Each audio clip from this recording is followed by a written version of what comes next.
Hello all, I am the Holland Phantom, and in today's video we're going to be going over the top 10 Pokemon powers in the trading card game.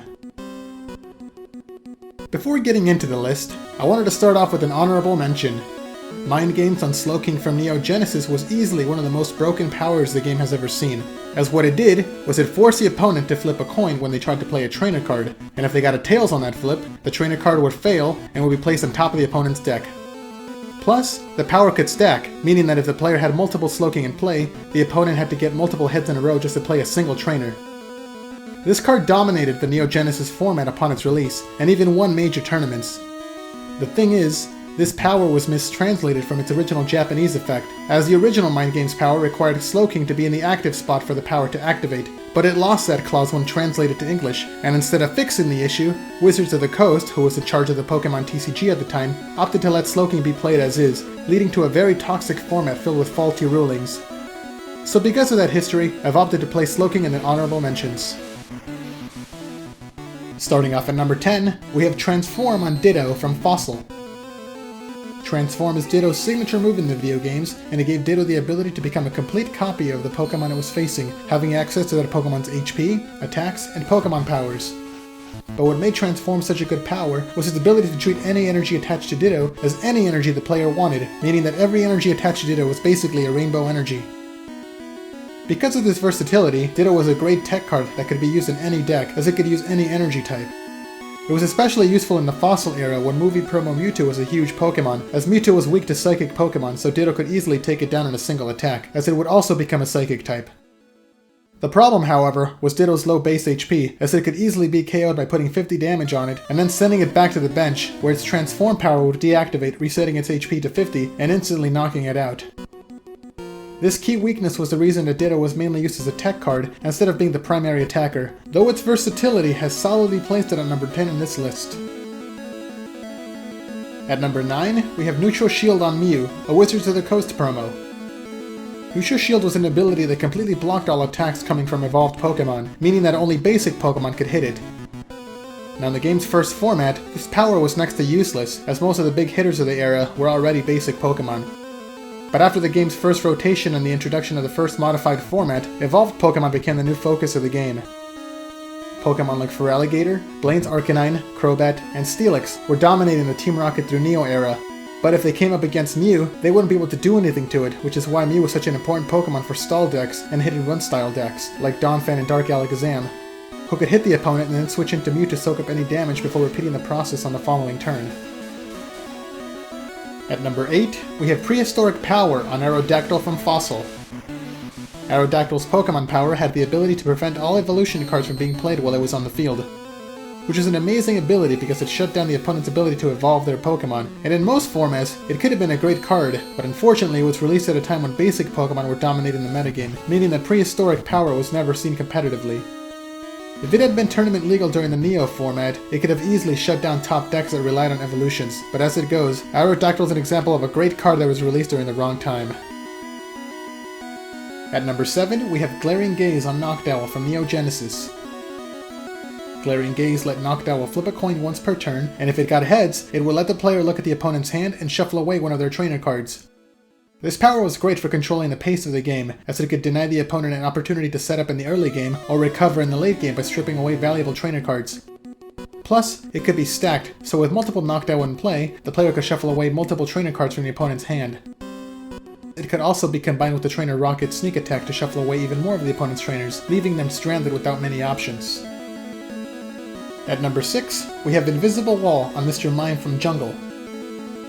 Invisible Wall prevented damage from attacks that dealt 30 or more damage to Mr. Mime, meaning that only attacks that dealt either 10 or 20 damage could hit it, so Mr. Mime was never at risk of being one-hit KO'd. This Pokemon power led to Mr. Mime being one of the best Pokemon for stall decks, as it comboed very well with Alakazam and Chansey, as Alakazam could move damage from Mr. Mime onto Chansey, and then Chansey could be healed with either Pokemon Center or Scoop Up. Also, by combining with Defender, Mr. Mime would be completely immune to all damage for one turn. Plus, it could also be used as a decent attacker, as its Meditate attack would increase in power every turn, while it was also continuously healed by Alakazam, so it could function as both an offensive and defensive Pokemon. At number 5, we have Energy Trance on Venusaur from base set. Energy Trance let Venusaur freely move grass energies on its side of the field, which was a great power to quickly power up Pokemon as soon as they came into play, and also as a way to evade the powerful Super Energy removal by dividing energy amongst multiple Pokemon. The power was also popularly used alongside Pokemon Center as a way to move energy off of damaged Pokemon, so that Pokemon Center wouldn't discard energy while healing all damage on its side of the field. Energy Trance even worked with Rainbow Energy and other similar energy cards, which meant that Pokemon of different types could be played alongside Venusaur to help cover multiple weaknesses in the same deck. At number 4, we have Damage Swap on Alakazam from base set. Damage Swap, as the name suggests, let the player move damage counters around Pokemon on its side of the field, which meant that Alakazam was really good for stall decks, as it could repeatedly move damage away from the active Pokemon and put it onto big HP Pokemon like Chansey, who could then be healed with trainer cards like Scoop Up and Pokemon Center. Damage Swap was really good for robbing the opponent of KOs, keeping the game going long enough until the opponent eventually decked out, winning the game without taking many prizes. At number 3, we have Raindance on Blastoise from base set. Raindance allowed Blastoise to attach as many water energies from the hand to any water Pokemon on its side of the field, and it was one of the main powers back in the earliest formats of the game, as it overcame the inherent weakness that evolved Pokemon faced: energy removal. Because energy removal and super energy removal existed in the format, evolved Pokemon never stood a chance in the competitive scene because they wouldn't last long enough to power up their attacks, but thanks to Raindance, Blastoise was a single Stage 2 Pokemon that actually functioned as a consistent attacker alongside the big basics of the era because its Hydro Pump attack could be energized in a single turn. Plus, it partnered well alongside Gyarados in the base set and jungle formats, as it had access to 2 powerful attacks in Dragon Rage and Bubble Beam, but after the release of the Fossil set, Articuno became its main partner, as it was a high HP basic Pokemon with no weakness and 2 strong attacks, making the Raindance deck one of the top decks of the early meta. At number 2, we have Hayfever on Dark Vileplume from Team Rocket. Hayfever completely shut off all trainer cards from being played by either player, and in a time before trainers were split into supporters, items, and stadiums, Hayfever was a broken ability, as it prevented players from using up to half the cards in their deck. It was powerful enough to the point that if the opposing player didn't have a counter to Dark Vileplume, they would more than likely lose the battle because trainer cards were that valuable, that not having access to them made victory almost unattainable. It's so powerful, in fact, that its effect has never been fully reprinted in the game's history. While we've had cards that can shut off either items or supporters, there's never been one that can shut off all trainers at once because that would just break the game. And believe it or not, that's not even the strongest Pokemon power in the game. That honor goes to our number 1 spot, Toxic Gas, on Muck from Fossil. Toxic Gas had the ability to shut off all other Pokemon powers in play, excluding other toxic gases.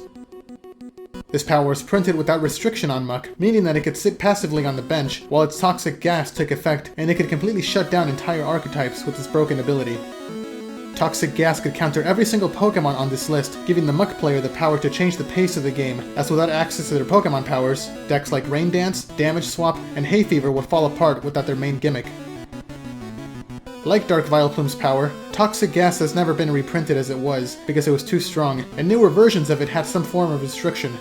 For example, it could only be activated when the Pokemon was in the active spot, or it needed a Pokemon tool to activate, making them easier to play around. If Muck's power was reprinted as it was in its original form, it would completely alter the way the game is played, as so many modern Pokemon need access to their abilities to function, so Muck would be an excellent choice for anti-meta decks, but because it was deemed too strong, it's unlikely to ever be reprinted without restriction, which is why it has come in at number 1 on this list. Which is your favorite Pokemon power? Let me know down in the comments below, along with any suggestions for future videos, and be sure to leave a like, subscribe, and share this video to help this channel grow and reach new viewers. Thanks a lot for watching, and until next time, this is the Holland Phantom logging out.